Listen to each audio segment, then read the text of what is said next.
I've been covering this trade war for almost 3 years now, and oftentimes it, looks very chaotic. The China trade deal is dependent on one thing. Do I want to make it? If we don't make a deal with China, I'll just raise the tariffs even higher. Thank you very much. And it's really hard to think back to the beginning of it, but how it really started, it actually seemed like there was a strategy to it. Over the course of the US-China trade war, Trump's aggressive policies and unpredictable behavior has managed to bring the Chinese to the negotiating table. We've come to a very substantial phase one deal. China will continue to eat your lunch unless somebody takes a stand. And it just so happens that it was Donald Trump that took the stand. We're close. With the promise of that phase one deal looming on the horizon, can that same aggressive strategy produce meaningful reform in China? I wrote a paper during the Obama administration saying people are not taking China seriously enough, and the president has to be directly involved for American policy to actually make sense. I think in some ways it's better to wait till after the election with China. But I'm not going to say that. I just think that. Now the president's directly involved, and American policy doesn't make sense. The reality is that the Trump administration has done this in a much more aggressive way than previous administrations have. It was an asset going into this trade war. It may have been a liability in the end. This is a case study of when negotiating tactics turn from method to madness. We can't continue to allow China to rape our country, and that's what they're doing. It's the greatest theft in the history of the world. President Trump ran a successful campaign of denouncing China's unfair trading practices. They take our money, they take our jobs, and we owe them $1.6 trillion.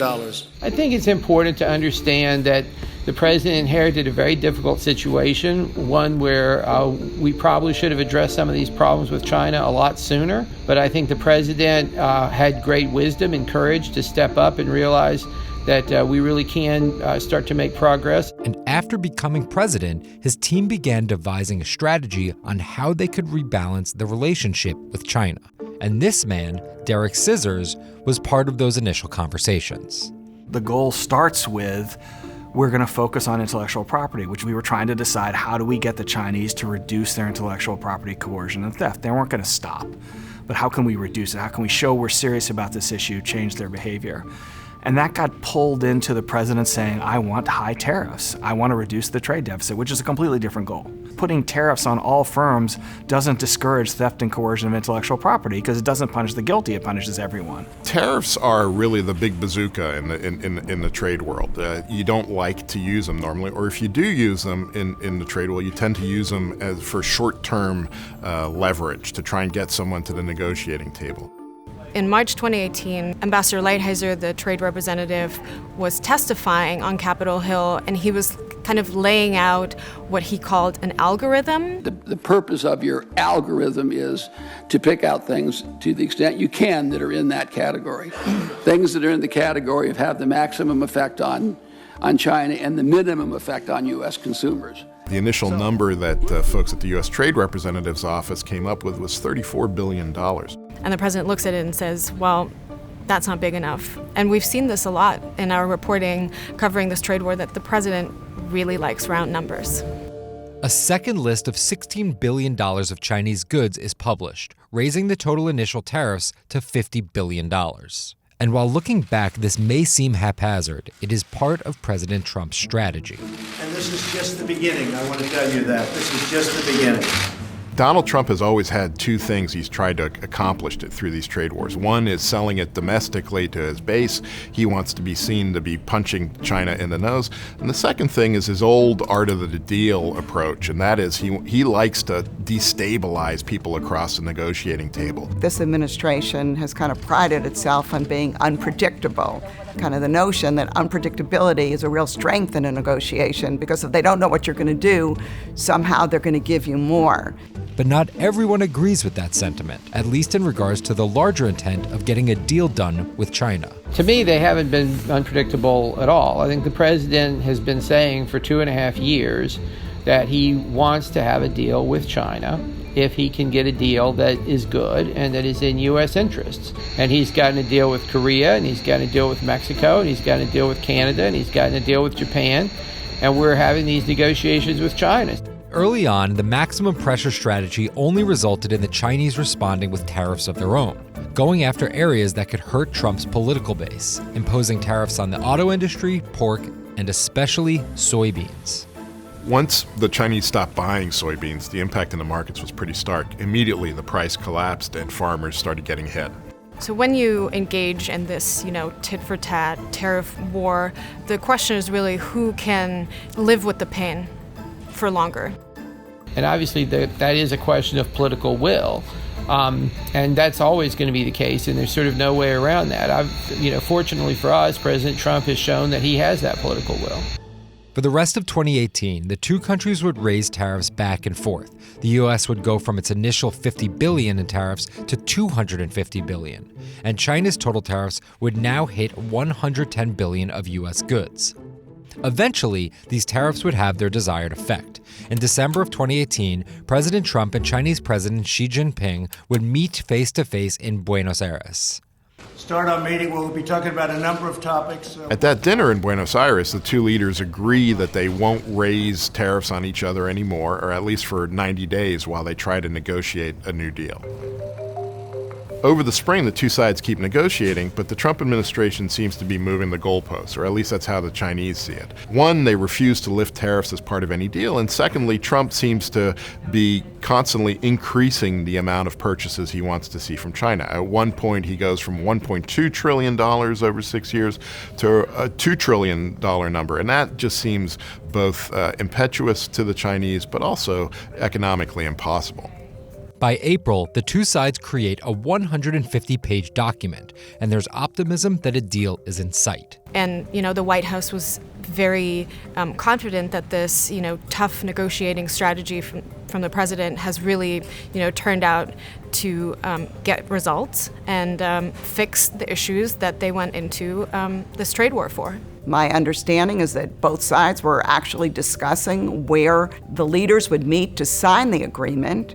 However, in the final stages of negotiating, the Chinese began to walk back some of their larger concessions. Most importantly, China didn't want to commit to making legal changes for the U.S. And I think what happened here is that China thought that Trump wanted a deal at any cost, and that he was so out there promising this deal that he wouldn't mind if they took some things off the table. That's the point where I think the president kind of got fed up, and the events in the negotiations led to an entirely disproportionate response on his part. In a tweet on May 5th, Trump suddenly raised tariffs on the existing $250 billion worth of goods, and also threatened that he would tax the remaining $325 billion worth of Chinese imports. That tweet I read on a plane, I was like, okay, I'm going to buy Wi-Fi now, and I worked the entire plane ride over there. Days later, Trump again escalated the dispute by placing Chinese telecom giant Huawei on a blacklist. That was the biggest slap in the face for the Chinese yet, and relations further deteriorated. We're having a little squabble with China because we've been treated very unfairly for many, many decades. But in another face-to-face meeting, this time in Osaka, Japan, Trump and Xi were able to negotiate another truce on further aggression. So covering this, we often have deja vus and, think, well, we've seen this movie before. They have a truce. It goes on for, a couple months until Trump realizes China, again, didn't live up to its promises. And that's when Trump unleashed another series of tweets. So in early August, Trump decides to escalate things again and announces that he is going to put tariffs on the remaining imports from China. Importantly, it's also for the first time really going to hit consumers. It's going to hit things like smartphones, toys, kids' clothes.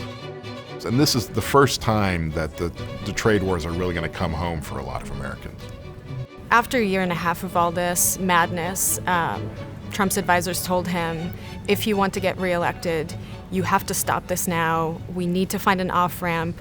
And so they came to him for the first time in September and said, why don't we pocket some of these wins? Why don't we get something good for farmers and do something like a partial deal? The August tariff threats were split up, and the ones that would hit consumer favorites were given a December 15th deadline, with the hopes that a deal could be struck by the end of the year. A tremendous deal for the farmers, a purchase of from $40 to $50 billion worth of agricultural products. It's actually hard, as someone who's been following this for several years, to really care about the Phase 1 deal. Agriculture is not going to solve the trade imbalance. It's not going to bring back U.S. manufacturing jobs. For this year, if you sign Phase 1, you don't sign Phase 1, doesn't matter. You're not going to get any meaningful economic changes from the Chinese in 2019 or 2020. One of the big questions around this trade war is, was it worth it? The real question is, are we going to get future phases in the negotiation, and are you going to get some meaningful changes in China? And a lot of people in Washington, certainly, a lot of longtime China watchers feel like that's not the case. I think we're finally having serious negotiations with China after many years of frustration, and I think everyone has finally started to realize that we have actual leverage in this situation. And that we have the opportunity to improve the type of trade arrangements that we have with China. 20 months and many false dawns later, what have we learned about the use of this maximum pressure campaign? And can this strategy of unpredictability really work over the long term? Just so you understand, I've been very mild about it. Very, very mild. There's a long way I can go. I think, number one, this just shows that trade negotiations are tough. And one of the kind of shortcomings of this negotiation has been we've kind of been all over the map. I mean, at some points, this negotiation's been all about agriculture. Other points, it's been all about these structural issues like IPR. The main problem the president has is he wants this to wrap up too quickly. The president wants this done now. He wants to run on it. He wants to say, I solved this problem. So because of that, he has lost patience with the pace of negotiations, and he's fine with the outcome of very high U.S. tariffs. That's one thing everyone has to understand. The president doesn't think, oh, I'll pressure the Chinese and they'll automatically give in. He thinks, I'll pressure them and they'll give in, or I'll get to keep the tariffs and the trade deficit will fall. Both are good for me. We're doing very nicely with China, but I like it the way it is now. Because we're taking in billions and billions of dollars and we're giving some of that money to farmers and others. Now that President Trump is on the cusp of signing a Phase 1 deal, will his willingness to use tariffs really lead to the fundamental economic changes he is seeking from China?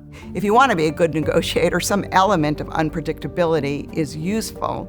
But I think here we've gotten to the point where we're so unpredictable that other countries are kind of throwing up their hands and trying to decide, is it even worth doing a deal with the United States? Because we don't even know if the United States is going to stick to the deal. I mean, I think you have to remember that, 2 or 3 years ago, we were being told that the U.S. had very little leverage in trade negotiations, and there really wasn't a lot we could do to get other countries to accommodate our concern. The reality of it is that countries understand that this is the biggest economy in the world. It's a great market. It's an open market. And I think people are always going to be interested in making trade with the United States. It's fair to say that tariffs brought the Chinese to the table, but what have we gotten out of it? And this gets back to not so much the tool, tariffs, but the strategy. If we don't know our own goals, it's very hard to have a win at the end.